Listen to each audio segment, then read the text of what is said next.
YouTube, welcome. Against the Spread here, back with some above average, mediocre content. Today we make our top picks for week 11 of the NFL. We got TB4, myself BXstar10, and we have a special guest today, Mojo Knows. He's going to make his own three picks, and then we're also going to go over Tim Nato's Seven's picks for this week. He is not here with us today. Let's go ahead and recap last week.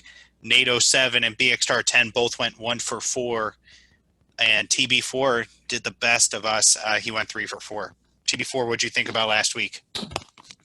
Well, don't call it a comeback. I'm slowly going to be climbing my way back up to that number one spot over the next 7 weeks here. Washington squeaked by, kind of as expected. They looked really slow in the very beginning. Again, I'm a big fan of Alex Smith. I think he did exactly what we thought he was going to do. Really disappointed in Green Bay. I want to talk about that game for a minute. They were playing Jacksonville. They just couldn't get the ball downfield.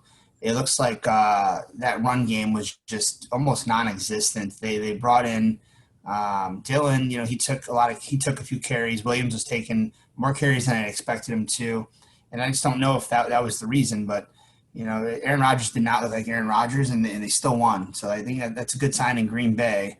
The other thing I want to talk about is Tom Brady, the Tampa Bay Brady's.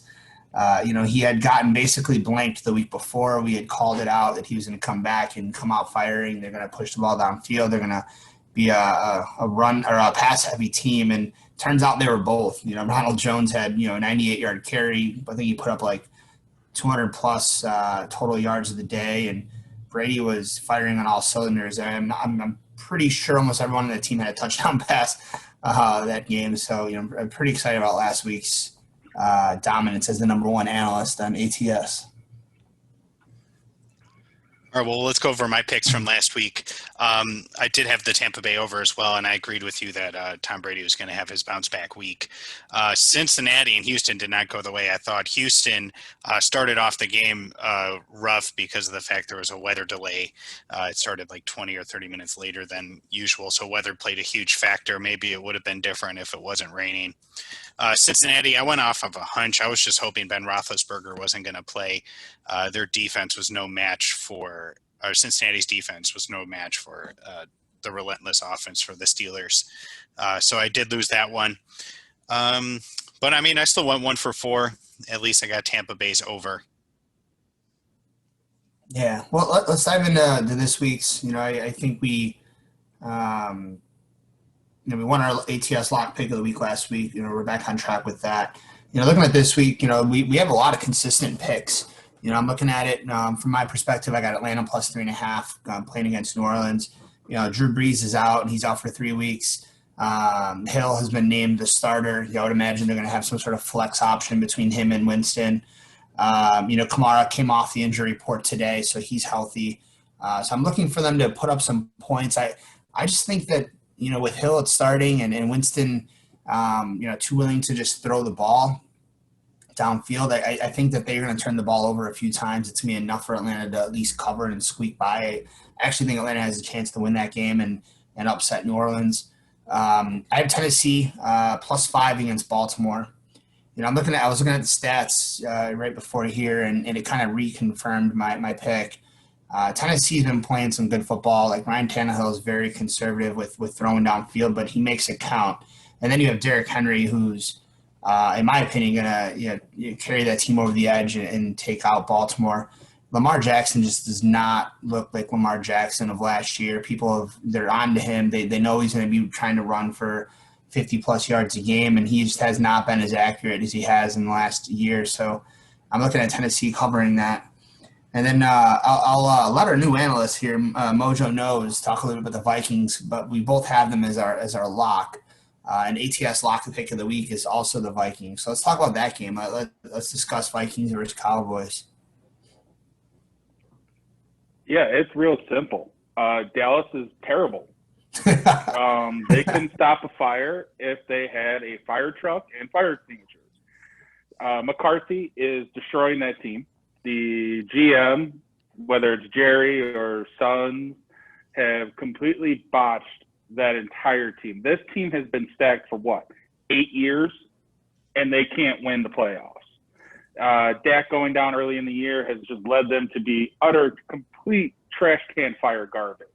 And if Minnesota can't put up at least, 2 scores on them and run away with this game, then there's clearly an issue in Minnesota. Their run game is strong. Kirk Cousins finally dominated in a primetime Monday night game. This team is starting to kind of build momentum. And I think they're at home. I think the Cowboys come in, get stomped, they go home. Minnesota walks out here with at least a 2-score game win. And to be fair, Minnesota, they're climbing. I think that at one point they were 1-5, and like you said, they're trending very much in the right direction. So I'm looking for them to keep that momentum going. I'm not saying it's going to be an easy win. I mean, any given Sunday, right? But that should be an easy win. So I'm looking forward to going 4-for-4 this week. So Moj, you also have Carolina plus 2.5 and the Jets plus 9.5. So what do you think of those games? I think I'm going absolutely crazy, but I love these picks. Carolina, last week Carolina was in it with Tampa. I mean, a lot of people were scared and did not expect Carolina to go boom for boom with the big bad Brady Buccaneers. Now, they are a young team. They were. Yeah. Yeah, they are a young team. All right, this is Teddy's comeback story as a starting quarterback in the NFL. For the most part, they were there. They made some mistakes. You have a veteran quarterback like Tom Brady with a high-powered offense and a smart head coach in Bruce Arians who's done this for a while. The end of that game made sense. But I really like Carolina here. I mean, who are the Detroit Lions? Does anybody know? I mean, they almost blew their game against Washington. Washington had no business being in that game, and yet they let them right back into it. So I love Carolina here, whether Bridgewater's in or not. They signed that kid, I think, from the XFL that they really like and use him on some special plays. Matt Rule's done a great job. I think they cover this pretty easily, and they should win outright. And then the Jets. Yeah, explain yourself on the Jets. Oh, Jesus, God help you. Don't tell me you're going to be flying the old Baltimore Ravens MVP quarterback Flacco to get them their first victory. It's been, almost 10 years, and we're still wondering if Joe Flacco is elite? Well, ladies and gentlemen, yes, he is for this game. I just think – the Jets have been the laughingstock of the NFL. Sam Darnold's still out. The Chargers are like the heartbreak kids of the NFL. They find ways to lose games by 3 points or less that nobody could imagine. I think going to L.A., the Jets are kind of putting stuff together. It is a good defense. It's above average defense. It is a rookie quarterback. Now, Justin Herbert's been playing great, but he's still making mistakes. Crowder's back this week. And I just think that, he cut his hair. He looks like trash now. He looks like Sid from Toy Story. I think that's going to affect him. But I don't think this is a blowout game. I think the Chargers stumble over their feet. It stays close. I do think the Chargers win. But honestly, there's no way they win by more than a touchdown. I don't hate it. 9.5 is a lot in the NFL. And like you said, they're getting Crowder back, coming off a bye week. They had a bad beat in New England where they actually should have won that game, and they kept it within a field goal then too. And I would argue that New England should have, blew them out of the water. So yeah, I'm looking forward to watching some good football on that one. So the only other game that we have not covered is BX Stars Miami minus 3.5. And I'll take talked that. About Atlanta, he's got the Vikings. Yeah. Yeah, I'll take that. Miami's looking good this year. They've just been on fire the past few weeks. I didn't get to really put my input on the Vikings game, though. I guess you guys said it right, though, going back to it. Zeke hasn't really looked very good since Dak has gone down. And going in against the Vikings, it's going to be tough for their defense to shut down Dalvin Cook. So I don't see that actually happening. In Atlanta, I didn't really put my input on that either. But it looks like Tim Nato actually has the opposite pick as us. So he's actually feeling the Taysom Hill, Jameis Winston combo. But Atlanta, the past 4 weeks, they've actually won 3 out of those last 4 weeks. And, they've looked good since they fired their head coach, Dan Quinn. They've actually looked pretty good recently. So I'm kind of trying to ride the hot hand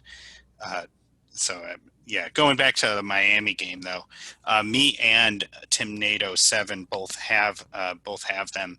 They're going into Denver this week, Mile High. I guess that's really the only thing that Denver has going for them. Drew Lock he's been on a limited capacity for practicing this week, so who knows how he's actually going to come out to try to play Miami. And Miami's defense has actually looked solid the past few weeks. So I do see them getting a couple turnovers and maybe even more. Maybe they could even put together a pick six or a fumble return for a 6.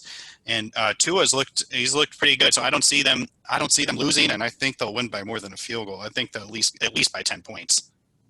Yeah, the only game we haven't touched on is NATO's lock pick of the week, which is Washington. And I'm looking at the line, and Washington is -1.5 against Cincy, and they have the over that game at 46.5. So, I'm reluctant to say that game goes over. I know that Burrow has been playing some good football. They have a lot of weapons on offense. I think Mixon's back now, but I just don't see Washington putting up enough to cover that difference. And I can see, since he putting up 23, 24 points, I'm looking for Washington to maybe put up 17 to 20, and that game squeaks under by like a field goal, maybe even a touchdown. And actually today, Mixon's actually been ruled out, so he's not going to be contributing to their backfield. But yeah, so it's not looking good for that over.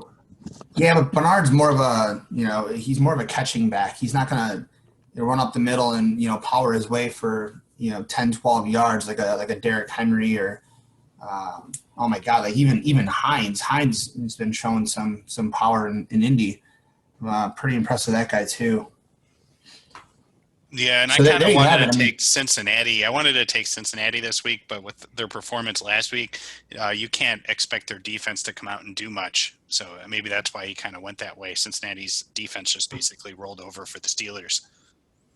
Fair enough. In Joe Burrow, we trust.